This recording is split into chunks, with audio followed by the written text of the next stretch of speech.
I gathered up the strings, stepped over the fallen man, picked up the violin case that had been placed in the doorway, and closed the door as quietly as I had come. The rainy night was still damp, and it was thoroughly cold. I couldn't see anyone on the road. I took my violin case and walked quickly to the park.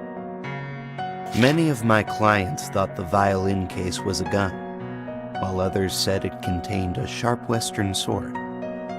I spread my shoulders and told them there was only a violin inside. In the dark night of this urban fairy tale, a sad serenade floated slowly by, as if it played a farewell song for everyone who seemed to lose their warmth. I'm just trying to look cool. That was my answer. The strings are my weapons, handy and elegant, simple, yet not rough. As for why I chose a violin over a bunch of stringed instruments, it's just a personal label I put on myself. The violin is classical, yet not pedantic, filled with the romance of men on Baker Street in the Middle Ages. In modern society, it is also my excellent idol, Kiro's instrument. Men are idolaters, after all. Nowadays, there are various ways to make money. That's why a killer is commonplace. Where the light shines, shadows follow. It's just like the dark web, they say, surging beneath the seemingly calm surface. Soon I arrived at the appointed place, and my phone kept popping up text messages from my girlfriend. I had to lower my head to reply hastily, gnawing my teeth, cursing the red light ahead. Suddenly, across the road, a silver-haired figure dressed in a black suit shone brightly in the dark and passed before me, oblivious to my presence. Kiro? Kiro? Wait, there was something wrong. Befuddled, I stared at the silver figure and watched him fade away from my sight. My mind flashed to my collection of music CDs and interview notes. How long are you gonna stand there? Ling's voice burst forth from the other side. I came to my senses, unaware that the traffic lights had changed. Then I trotted over. Did you see that guy who looks like Kiro? I feel like he's been roaming around for quite some time. Could it be the real Kiro taking a walk? Impossible. I compared the two images in my mind. My idol is no stranger to me. Kiro must wear a mummy costume while hanging out on the street. A wig is simply not enough to avoid trouble. Besides, his style is way too different, I thought to myself. But what a resemblance. Perhaps he used to be Kiro's double. Ling leaped over and caught my arm. How was your performance today? That goes without saying. I smiled and shook my violin case. Except for the violin and the two bows, there was a black envelope inside. Seems you got it too. The restaurant owner threw the chicken nuggets into the boiling oil. Chief and the junior also got it. Holding my chin, I sat at the counter of the fried chicken restaurant, watching the restaurant owner skillfully handle the marinated chicken. Why would you talk to us? I paused, knowing that it was not good to toot my own horn, that my youth had long passed. Swallowing back the words of the famous killers, I continued. Like you would talk to brats. I held the straw in my mouth. Rare to see the client skip the middleman, and the envelope is pitch black. Could it be supernatural or something? The restaurant owner was deaf to my joke. For a moment, there was only the sound of the frying pan. From the information we got, it must have something to do with that organization. Minutes passed before he spoke. The Black Swan, I muttered to myself and threw a nugget into my mouth. So those two guys are going to take it? The junior wants to. The restaurant owner drained the oil from the crispy nuggets with a net. Chief said it was a little inconvenient because he met the target once. That's why he's not in. So, You want to take it? I rolled my eyes. I'm more of a love me and love my dog kind of man. Hard to lay my hands on a guy who looks like my idol. Yes. The target in the envelope was the silver-haired boy I had come across the other day. Helios. I got the name from the letter. Huh? Isn't that the charming boy who just came in? Lynn came out of the kitchen with a plate and leaned over to look at the photo on my phone. Much to my surprise, I turned around only to find that the boy named Helios was just sitting in the corner. Silently, I exchanged a look with the restaurant owner, peeping at him from the corner of my eye. Head lowered, he was giving off a leave-me-alone kind of vibe. At this moment, he was slouching back in the sofa, fingers sliding across the screen at will. Even the sunlight piercing through the window stopped 5 centimeters away from the tip of his shoes. Anyone who knows the ropes could tell that an obvious target like him is either a fool or a hard nut to crack. I bet he's texting messages to his girlfriend. Lynn whispered in my ear. Who? I didn't get it as I was scrutinizing the target. That cool guy who just came in with a fierce look on his face. But now he's staring at the phone in delight. Confused, I followed her gaze to look at the target. I didn't notice that the sunshine had spread over his shoulder. At the intersection of light and shadow, he looked at the phone with indifference. I turned my head, lips curled. Delight? You men just have no talent for catching vibes. Then, humming a tune, she went up to Helios. Hello, here's the newest donut in our restaurant. A gift for you. She received a cold answer before putting down the plate. No thanks. This is a free gift. I never eat this kind of thing. We can pack it up for you. Ling waved her fingertip. And you can take it to your girlfriend. Hearing this, Helios slowly took his eyes off the phone. You are too loud.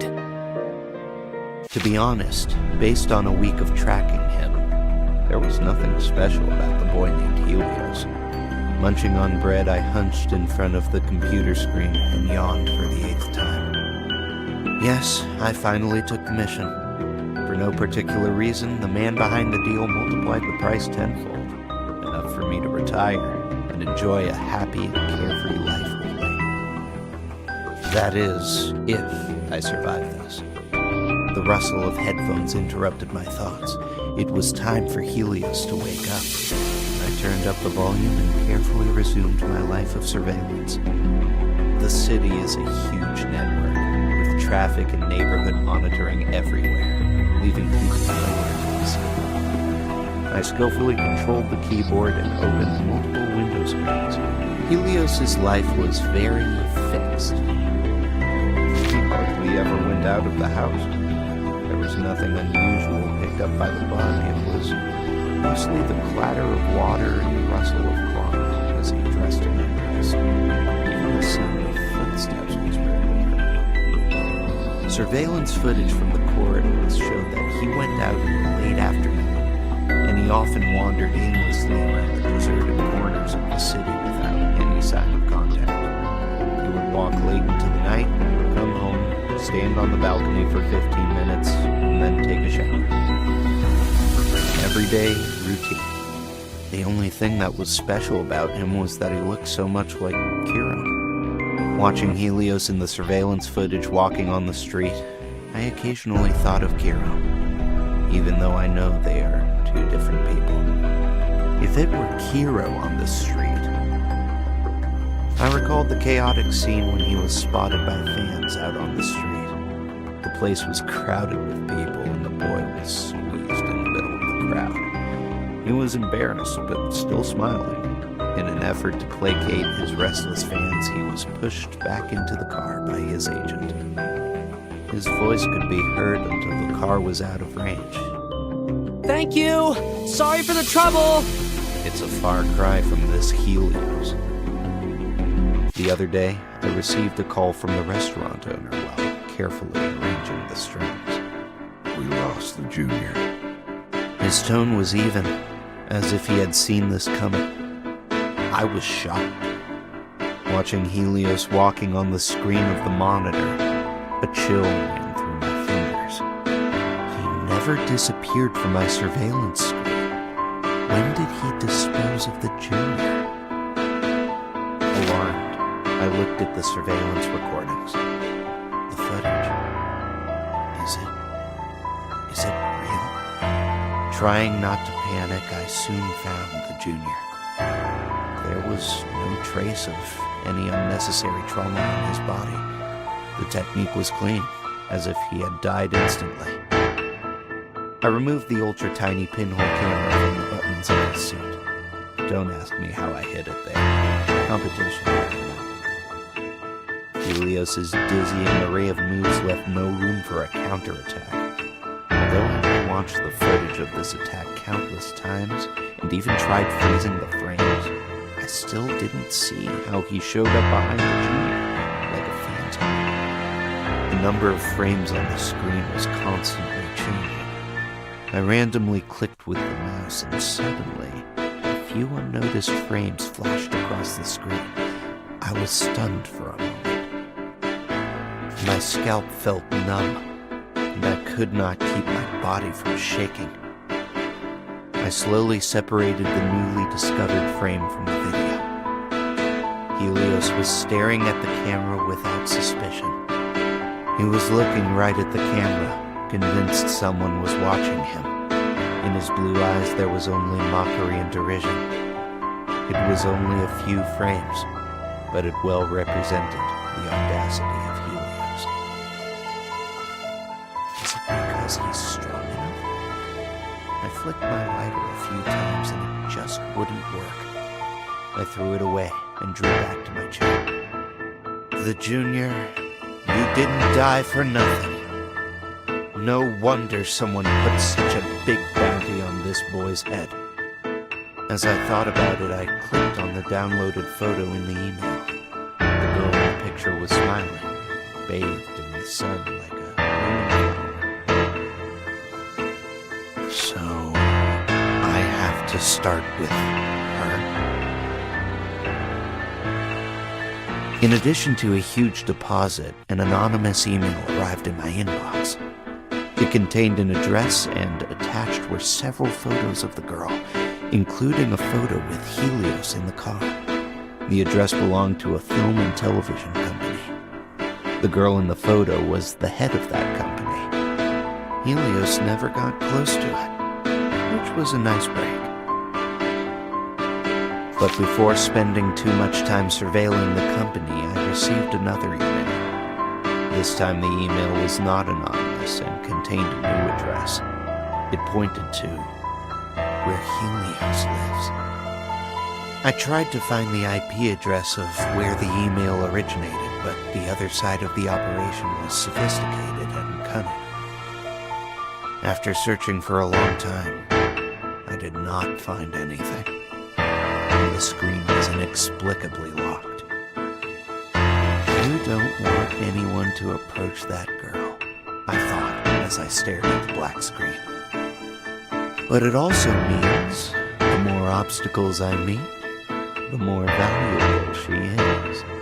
Expecting the girl to pass by after work, I glanced at my watch and began counting down.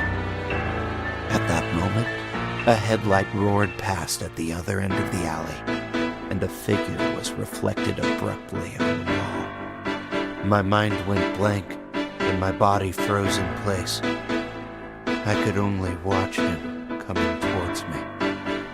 His face was hidden by the light, and only indifferent gray-blue pupils were revealed. He had a smile on his face, snide and cold. It is often said that in times like these, your whole life will flash before your eyes. But at that moment, I only had one thought. Had I known this would happen, I'd have taken another bite of Ling's fried chicken before coming here.